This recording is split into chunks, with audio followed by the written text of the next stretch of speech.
ओम शांति। आज 30 अप्रैल 2020 की प्रातः मुरली। ओम शांति। बाप दादा मधुवन।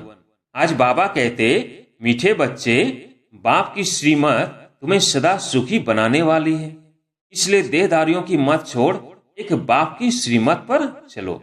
प्रश्न, इन बच्चों की बुद्धि का भटकना अभी तक बंद नहीं हुआ है। उत्तर, जिन्हें उच्च से उच्च बाप की मत में व ईश्वरीय मत में भरोसा नहीं है, उनका भटकना अभी तक बंद नहीं हुआ। बाप में पूरा निश्चय न होने के कारण दोनों तरफ पांव रखते हैं। भक्ति, गंगा स्नान आदि भी करेंगे और बाप की मत पर भी चलेंगे। ऐसे बच्चों का क्या हाल होगा? श्रीमत पर पूरा नहीं चलते, इसलिए धक्का खाते हैं। गीत है इस पाप की दुनिया से। मुरली के कुछ मुख्य पॉइंट्स। पहला, मुझ पतित पावन बाप को बुलाया है, फिर भी डुबोने वालों पिछाड़ी क्यों पड़ते हो? एक की मत को छोड़ अनेकों के पास धक्का क्यों खाते रहते हो? कई बच्चे ज्ञान भी सुनते रहेंगे, फिर जाकर गंगा स्नान भी करेंगे, गुरुओं के पास भी जाएंगे। दूसरा, सन्यासी निवृत्ति मार्ग के हैं, प्रवृत्ति मार्ग वाले ही फिर पावन से पतित बनते हैं। इसलिए सृष्टि को थमाने लिए सन्यासियों का पाठ है पवित्र बनने का, वो भी लाखों करोड़ों है। तीसरा, तुम बच्चे जितना देही अभिमानी बनेंगे उतना तंदुरुस्त और निरोगी बनते जाएंगे। इस योग बल से ही तुम 21 जन्म निरोगी बनेंगे। जितना बनेंगे उतना पद भी ऊंच मिलेगा। सजाओं से बचेंगे, नहीं तो सजाएं बहुत खानी पड़ेगी। चौथा, बाप का बनने से माया और ही अच्छी खातिरी करती है, रुस्तम से रुस्तम होकर लड़ती है, देह अभिमान आ जाता है। शिव बाबा से भी मुंह फेर लेते हैं, बाबा को याद करना ही छोड़ देते। अरे खाने की फुर्सत है और ऐसा बाबा जो विश्व का मालिक बनाते हैं, उनको याद करने की फुर्सत नहीं। अच्छे अच्छे बच्चे शिव बाबा को भूल देह अभिमान में आ जाते हैं। नहीं तो ऐसा बाप जो जियदान देते हैं, उनको याद करके पत्र तो लिखें। परंतु यहाँ बात मत पूछो, माया एकदम नाक से पकड़ उड़ा देती है। पांचवा, यह भी तुम बच्चे जानते हो, नंबरवार पुरुषार्थ अनुसार मनुष्य बिल्कुल नर्क में पड़े हैं, रात दिन चिंताओं में पड़े रहते हैं। ज्ञान मार्ग में जो आप समान बनाने की सेवा नहीं कर सकते हैं, तेरे मेरे की चिंताओं में रहते हैं, वह बीमार रोगी है। छठा, जिन बच्चों को अपना कल्याण करने का ख्याल रहता है, वो हर प्रकार से पूरी परहेज करते रहेंगे। उनका खान पान बड़ा सात्विक होगा। सातवां, बाबा ने विनाश के प्रति बोले, अब तो विनाश सामने है, आग फैल गई है, तुम देखेंगे कैसे बम्स गिरते हैं। भारत में तो रक्त की नदियां बहनी है, वहां बम से एक दो को खत्म कर देंगे, नेचुरल कैलेमिटीज होगी। मुसीबत सबसे जास्ती भारत पर है। अब विस्तार से। ओम शांति। बच्चों ने यह भक्तों का गीत सुना। अभी तुम ऐसे नहीं कहते हो। तुम जानते हो हमको ऊंचते ऊंच बाप मिला है, वो एक ही ऊंचते ऊंच है। बाकी जो भी इस समय के मनुष्य मात्र हैं, सब नीचते नीच है। ऊंचते ऊंच मनुष्य भी भारत में यह देवी देवताएं ही थे। उन्हों की महिमा है सर्वगुण संपन्न। अब मनुष्यों को यह पता नहीं है कि इन देवताओं को इतना उच्च किसने बनाया। अभी तो बिल्कुल ही पतित हो पड़े हैं। बाप है ऊंचते ऊंच। साधु संत आदि सब उनकी साधना करते हैं। ऐसे साधुओं पिछाड़ी मनुष्य आधा कल्प भटके हैं। अभी तुम जानते हो बाप आया हुआ है, हम बाप के पास जाते हैं, वह हमको श्रीमत देकर श्रेष्ठ से श्रेष्ठ सदा सुखी बनाते हैं। रावण की मत पर तुम कितने तुच्छ बुद्धि बने हो। अब तुम और किसकी मत पर न चलो। मुझ पतित पावन बाप को बुलाया है, फिर भी डुबोने वालों पिछाड़ी क्यों पड़ते हो? एक कीमत को छोड़ अनेकों के पास धक्का क्यों खाते रहते हो? कई बच्चे ज्ञान भी सुनते रहेंगे, फिर जाकर गंगा स्नान भी करेंगे, गुरुओं के पास भी जाएंगे। बाप कहते हैं वो गंगा कोई पतित पावनी तो है नहीं, फिर भी तुम मनुष्यों की मत पर जाए स्नान आदि करेंगे तो बाप कहेंगे मुझ ऊंचते ऊंच बाप की मत में भी भरोसा नहीं है। एक तरफ है ईश्वरीय मत, दूसरे तरफ है आसुरी मत। उनका हाल क्या होगा? दोनों तरफ पांव रखा तो चीर पड़ेंगे। बाप में भी पूरा निश्चय नहीं रखते हैं, कहते भी हैं बाबा हम आपके हैं, आपकी श्रीमत पर हम श्रेष्ठ बनेंगे। हमको ऊंच से ऊंच बाप की मत पर अपने कदम रखने हैं। शांति धाम सुख धाम का मालिक तो बाप ही बनाएंगे। फिर बाप कहते हैं जिसके शरीर में मैंने प्रवेश किया उसने तो 12 गुरु किए, फिर भी तमो प्रधान ही बना है, फायदा कुछ नहीं हुआ। अब बाप मिला है तो सबको छोड़ दिया, ऊंच से ऊंच बाप मिला। बाप ने कहा hear no evil see no evil, परंतु मनुष्य है बिल्कुल पतित तमो प्रधान बुद्धि। यहाँ भी बहुत है, श्रीमत पर चल नहीं सकते, ताकत नहीं है, माया धक्का खिलाती रहती है, क्योंकि रावण है दुश्मन, राम है मित्र। कोई राम कहते, कोई शिव कहते। असुल नाम है शिव बाबा। मैं पुनर्जन्म में नहीं आता हूं, मेरा ड्रामा में नाम शिव ही रखा हुआ है। एक चीज के 10 नाम रखने से मनुष्य मूंझे हुए हैं, जिसको जो आया नाम रख दिया। असुल मेरा नाम शिव है, मैं इस शरीर में प्रवेश करता हूं, मैं कोई कृष्ण आदि में नहीं आता हूं। वो समझते हैं विष्णु तो सूक्ष्म वतन में रहने वाला है, वास्तव में वो है युगल रूप प्रवृत्ति मार्ग का। बाकी 4 भुजा कोई होती नहीं है। 4 भुजा मानव प्रवृत्ति मार्ग, 2 भुजा है निवृत्ति मार्ग। बाप ने प्रवृत्ति मार्ग का धर्म स्थापन किया है।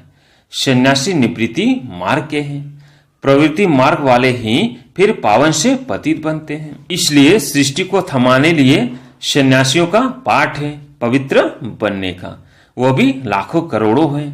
मेला जब लगता है तो बहुत आते हैं, वो खाना पकाते नहीं हैं, गृहस्थियों की पालना पर चलते हैं। कर्म संन्यास किया फिर भोजन कहाँ से खाए, तो गृहस्थियों से खाते हैं।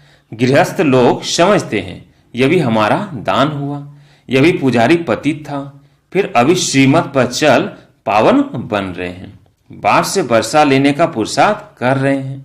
तब कहते हैं फॉलो फादर करो। माया हर बात में पछाड़ती है। दे अभिमान से ही मनुष्य गफलत करते हैं, भले गरीब हो व साहूकार हो, परंतु दे अभिमान जब टूटे ना, दे अभिमान टूटना ही बड़ी मेहनत है। बाप कहते हैं तुम अपने को आत्मा समझ दे से पाठ बजाओ। तुम दे अभिमान में क्यों आते हो? ड्रामा अनुसार दे अभिमान में भी आना ही है। इस समय तो पक्के दे अभिमानी बन पड़े हैं। बाप कहते हैं तुम तो आत्मा हो, आत्मा ही सब कुछ करती है। आत्मा शरीर से अलग हो जाए फिर शरीर को काटो, आवाज कुछ निकलेगा नहीं। आत्मा ही कहती है मेरे शरीर को दुख मत दो। आत्मा अविनाशी है, शरीर विनाशी है। अपने को आत्मा समझ मुझ बाप को याद करो। देह अभिमान छोड़ो। तुम बच्चे जितना देही अभिमानी बनेंगे उतना तंदुरुस्त और निरोगी बनते जाएंगे। इस योग बल से ही तुम 21 जन्म निरोगी बनेंगे। जितना बनेंगे उतना पद भी ऊंच मिलेगा। सजाओं से बचेंगे, नहीं तो सजाएं बहुत खानी पड़ेगी। तो कितना देही अभिमानी बनना है। कईयों की तकदीर में यह ज्ञान है नहीं। जब तक तुम्हारे कुल में न आए, अर्थात ब्रह्मा मुख वंशावली न बने, तो ब्राह्मण बनने बिगर देवता कैसे बनेंगे? भला आते बहुत है, बाबा बाबा लिखते अथवा कहते भी हैं, परंतु सिर्फ कहने मात्र। 1-2 चिट्ठी लिखी फिर गुम। वो भी सतयुग में आएंगे, परंतु प्रजा में। प्रजा तो बहुत बनती है ना। आगे चल जब बहुत दुख होगा तो बहुत भागेंगे। आवाज होगा भगवान आया है, तुम्हारे भी बहुत सेंटर्स खुल जाएंगे। तुम बच्चों की कमी है, देही अभिमानी बनते नहीं हो। अर्जुन बहुत देह अभिमान है। अंत में कुछ भी देह अभिमान होगा तो पद भी कम हो जाएगा। फिर आकर दास दासियां बनेंगे। दास दासियां भी नंबरवार ढेर होते हैं। राजाओं को दासियां दहेज में मिलती है, साहूकारों को नहीं मिलती। बच्चों ने देखा है राधे कितनी दासियां दहेज में ले जाती है। आगे चल तुमको बहुत साक्षात्कार होंगे। हल्की दासी बनने से तो साहूकार प्रजा बनना अच्छा है। दासी अक्षर खराब है। प्रजा में साहूकार बनना फिर भी अच्छा है। बाप का बनने से माया और ही अच्छी खातिरी करती है। रुस्तम से रुस्तम होकर लड़ती है। दे अभिमान आ जाता है। शिव बाबा से भी मुंह फेर लेते हैं। बाबा को याद करना ही छोड़ देते। अरे खाने की फुर्सत है और ऐसा बाबा जो विश्व का मालिक बनाते हैं उनको याद करने की फुर्सत नहीं। अच्छे अच्छे बच्चे शिव बाबा को भूल देह अभिमान में आ जाते हैं। नहीं तो ऐसा बाप जो जियादान देते हैं उनको याद करके पत्र तो लिखें। परंतु यहां बात मत पूछो। माया एकदम नाक से पकड़ उड़ा देती है। कदम कदम श्रीमत पर चले तो कदम में पदम है। तुम अनगिनत धनवान बनते हो, वहां गिनती होती नहीं। धन दौलत खेती बाड़ी सब मिलता है, वहां तांबा लोहा पीतल आदि होती नहीं। सोने के ही सिक्के होते हैं, मकान ही सोने का बनाते हैं, तो क्या नहीं होगा। यहाँ तो है ही भ्रष्टाचारी राज्य, यथा राजा रानी तथा प्रजा। सतयुग में यथा राजा रानी तथा प्रजा सब शिष्टाचारी होते हैं, परंतु मनुष्यों की बुद्धि में बैठता थोड़ी है। तुम प्रधान है, बाप समझाते हैं तुम भी ऐसे ही थे, यह भी ऐसा था। अब मैं आकर देवता बनाता हूं तो भी बनते नहीं, आपस में लड़ते झगड़ते रहते हैं। मैं बहुत अच्छा हूं, ऐसा हूं, यह कोई समझते थोड़ी है कि हम दोजख में पड़े हैं, हम रो नरक में पड़े हैं। यह भी तुम बच्चे जानते हो। नंबरवार पुरुषार्थ अनुसार मनुष्य बिल्कुल नरक में पड़े हैं, रात दिन चिंताओं में पड़े रहते हैं। ज्ञान मार्ग में जो आप समान बनाने की सेवा नहीं कर सकते हैं, तेरे मेरे की चिंताओं में रहते हैं, वो बीमार रोगी हैं। बाप के सिवाय और किसी को याद किया तो व्यभिचारी हुए ना। बाप कहते हैं और कोई की मत न सुनो, मेरे से ही सुनो, मुझे याद करो। देवताओं को याद करे तो भी बेहतर है, मनुष्य को याद करने से कोई फायदा नहीं। यहाँ तो बाप कहते हैं तुम सिर भी क्यों झुकाते हो। तुम इस बाबा के पास भी जब आते हो तो शिव बाबा को याद करके आओ। शिव बाबा को याद नहीं करते हो तो गोया पाप करते हो। बाबा कहते पहले तो पवित्र बनने की प्रतिज्ञा करो, शिव बाबा को याद करो। बहुत परहेज है, बहुत मुश्किल कोई समझते हैं, इतनी बुद्धि नहीं है। बाप से कैसे चलना है इसमें तो बड़ी मेहनत चाहिए। माला का दाना बनना कोई मासी का घर थोड़ी है। मुख्य है बाप को याद करना। तुम बाप को याद नहीं कर सकते हो। बाप की सर्विस, बाप की याद कितनी चाहिए। बाबा रोज कहते हैं पोतामेल निकालो। जिन बच्चों को अपना कल्याण करने का ख्याल रहता है वो हर प्रकार से पूरी परहेज करते रहेंगे। उनका खान पान बड़ा सात्विक होगा। बाबा बच्चों के कल्याण के लिए कितना समझाते हैं। सब प्रकार की परहेज चाहिए, जांच करनी चाहिए। हमारा खान पान ऐसा तो नहीं, लोभी तो नहीं है। जब तक कर्मातीत अवस्था नहीं हुई है तो माया उल्टा सुल्टा काम कराती रहेगी। उसमें टाइम पड़ा है, फिर मालूम पड़ेगा। अब तो विनाश सामने है, आग फैल गई है। तुम देखेंगे कैसे बम से गिरते हैं। भारत में तो रक्त की नदियां बहनी है, वहां बम से एक दो को खत्म कर देंगे। नेचुरल कैलेमिटीज होगी। मुसीबत सबसे जास्ती भारत पर है। अपने ऊपर बहुत नजर रखनी है। हम क्या सर्विस करते हैं, कितनों को आप समान नर से नारायण बनाते हैं। कोई भक्ति में बहुत फंसे हुए हैं तो समझते हैं यह बच्चियां क्या पढ़ाएगी। समझते नहीं कि इन्हों को पढ़ाने वाला बाप यानी भगवान है। थोड़ा पढ़ा हुआ है वह धन है तो लड़ने लग पड़ते हैं, आबरू ही गंवा देते हैं। सदगुरु की निंदा कराने वाला ठोर न पाए, फिर पाए पैसे का पद जाकर पाएंगे। अच्छा, मीठे मीठे सिकिलते बच्चों प्रति माता पिता बाप दादा का याद प्यार और गुड मॉर्निंग। रूहानी बाप की रूहानी बच्चों को नमस्ते। हम रूहानी बच्चों की रूहानी बाप दादा को याद प्यार गुड मॉर्निंग नमस्ते नमस्ते। धारणा के लिए मुख्य सार, पहला, तेरी मेरी की चिंताओं को छोड़ आप समान बनाने की सेवा करनी है। एक बाप से ही सुनना है, बाप को ही याद करना है, व्यभिचारी नहीं बनना है।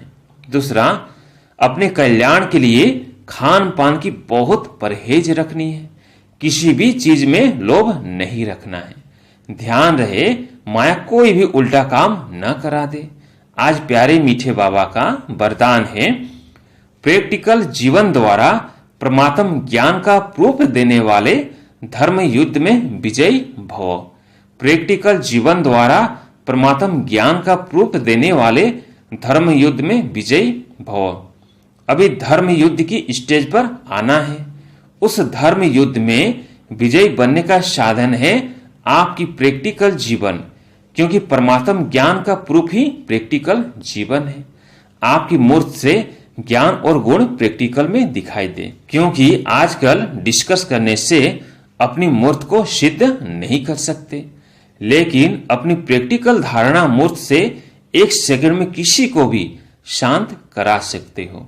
स्लोगन, आत्मा को उज्जवल बनाने के लिए परमात्म स्मृति से मन की उलझनों को समाप्त करो।